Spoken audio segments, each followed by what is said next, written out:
शुरुआत अमेज़न जंगल से होती है, जहाँ पे एनबो नाम की एक लड़की एक ट्रैप लगाकर उसमें शिकार के फंसने का इंतजार कर रही थी। तभी उसे याद आता है कि उसने ट्रैप में चारा तो लगाया ही नहीं, तो वो जल्दी से उस ट्रैप में चारा लगाने जाती है। उसके बाद जब वो वहाँ से वापस आने लगती है तो उसे अपने पास किसी शिकार के होने का एहसास होता है।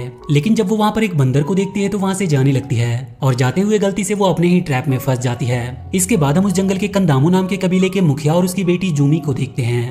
वहाँ का मुखिया वहाँ पर आए मुसीबतों से काफी परेशान था, क्योंकि कंदामू एक बहुत ही बुरे श्राप से गुजर रहा था, जिससे वहाँ के तालाब की मछलियाँ अपने आप मरने लगी थी और उस कबीले के लोग काफी बीमार और कमजोर होने लगे थे।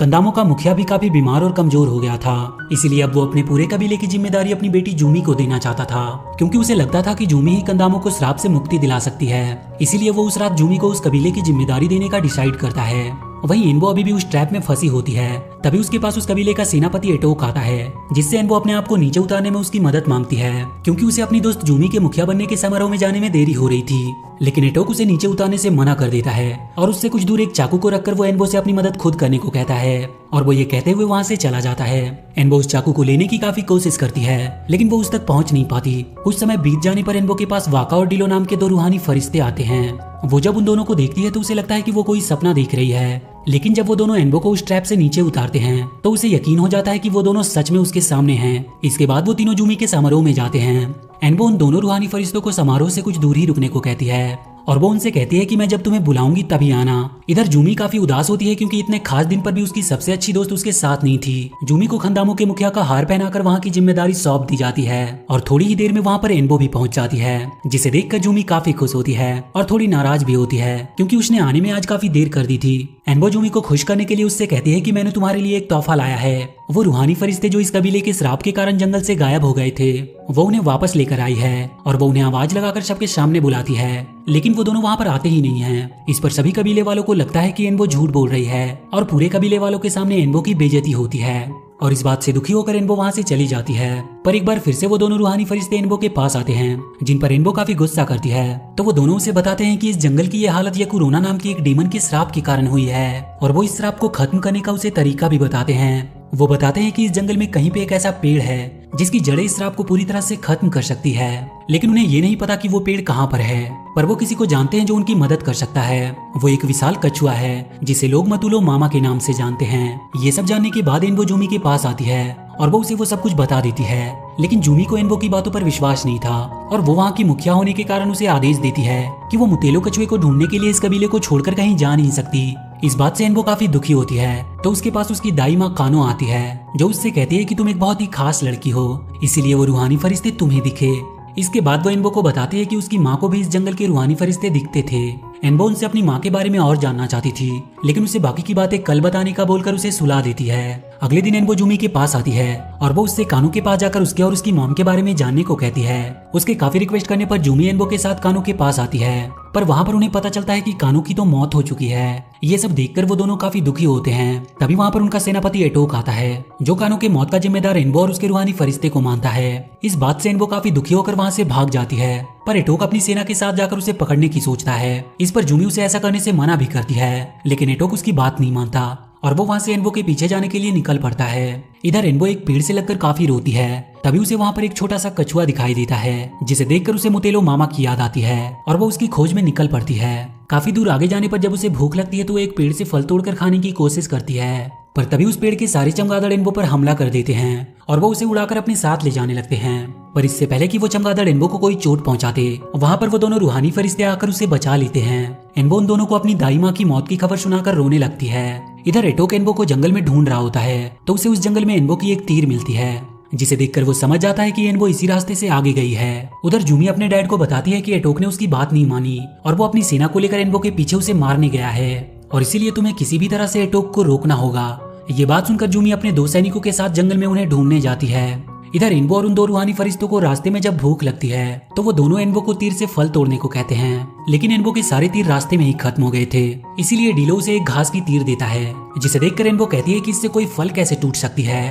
तो डिलो उसी तीर से वहाँ के फल को गिरा कर दिखाता है और वो उससे कहता है कि हमें हमेशा अपने आप पर भरोसा होना चाहिए, क्योंकि भरोसे के बल पर हम किसी भी काम को बहुत आसानी से कर सकते हैं। फल खाने के बाद वो तीनों ग्रेट रिवर की ओर निकल पड़ते हैं और कुछ देर आगे बढ़ने के बाद उन्हें जंगल से निकलता हुआ धुआं दिखाई देता है।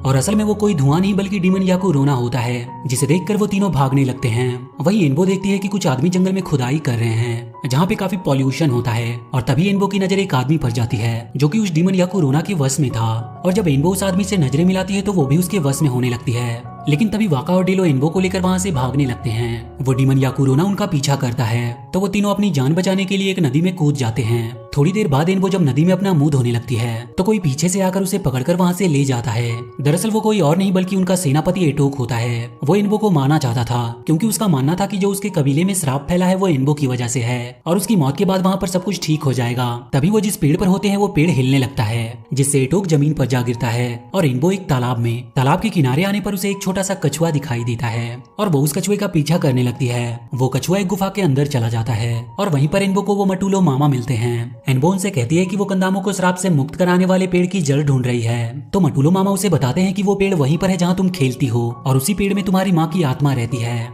उस पेड़ की जड़ को तुम्हें एक चाकू से काटना होगा जो आसमानी पत्थर से बना है और ऐसा करने से जंगल का वो श्राप खत्म हो जाएगा। ये बात सुनकर एनबो उससे पूछती है कि वो आसमानी पत्थर कहाँ पर मिलेगा।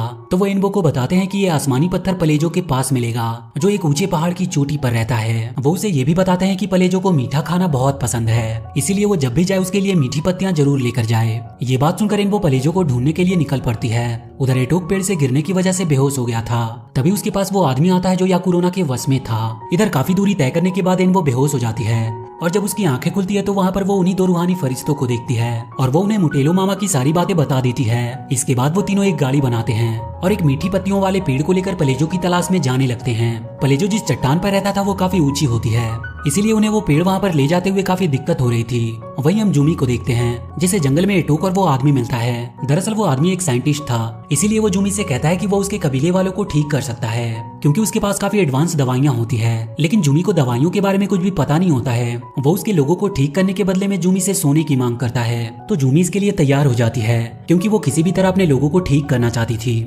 इसके बाद वो सभी कंदामो वापस जाने लगते हैं। इधर एनबो और वो दो रूहानी फरिश्ते किसी तरह बहुत सारी मुश्किलों का सामना करते हुए उस पेड़ को लेकर पलेजो के पास पहुंचते हैं। एनबो पलेजो के पास जाकर उससे कहती है कि उसे मुटेलो मामा ने भेजा है और वो उससे वहाँ पर आसमानी पत्थर लेने आई है। पहले तो पलेजो इधर उधर की बातें करता है, लेकिन जब एनबो उसे मीठे पत्तों वाली पेड़ दिखाती है तो वो उसे आसमानी पत्थर देने के लिए मान जाता है और साथ ही वो उस पत्थर का एक चाकू भी बना देता है। तभी वहाँ की चट्टानें अचानक से हिलने लगती है। दरअसल उस चट्टान पर ज्वालामुखी फटने वाला होता है तो पलेजो उन्हें वहाँ से जल्दी से जाने को कहता है और जब वो तीनों वहाँ से जाने लगते हैं तो वहाँ का एक ज्वालामुखी फटता है जिससे उनके वापस जाने का रास्ता बंद हो जाता है। तो एनबो पलेजो से उसका पंख मांगती है और इसके बदले में वो और भी मीठी पत्तियों का पेड़ लाने का वादा करती है। पलेजो अपना वो पंखा उन्हें दे देता है और वो तीनों उस पंखे की मदद से वहाँ से निकल जाते हैं। जब वो दोनों उस चट्टान के चोटी पर पहुंचते हैं तो वो तीनों उस पंखे की मदद से वहाँ से जाने की कोशिश करते हैं, लेकिन वाका का वजन काफी ज्यादा होता है, इसीलिए वो पंखा टूट जाता है। तो वाका उन दोनों को ही वहाँ से नीचे जाने को कहता है और वो ये कहते हुए उन्हें पंखे के साथ नीचे धक्का दे देता है, जिससे एनबो और डिलो सीधा उस पेड़ के पास पहुंच जाते हैं जहाँ पर एनबो खेला करती थी और थोड़ी ही देर में वाका भी ज्वालामुखी के वेपर की मदद से उनके पास पहुंच जाता है। इसके बाद वो तीनों पेड़ के पास जाते हैं जहाँ एनबो उस पेड़ की जड़ को उस आसमानी पत्थर की चाकू से काटने जाती है,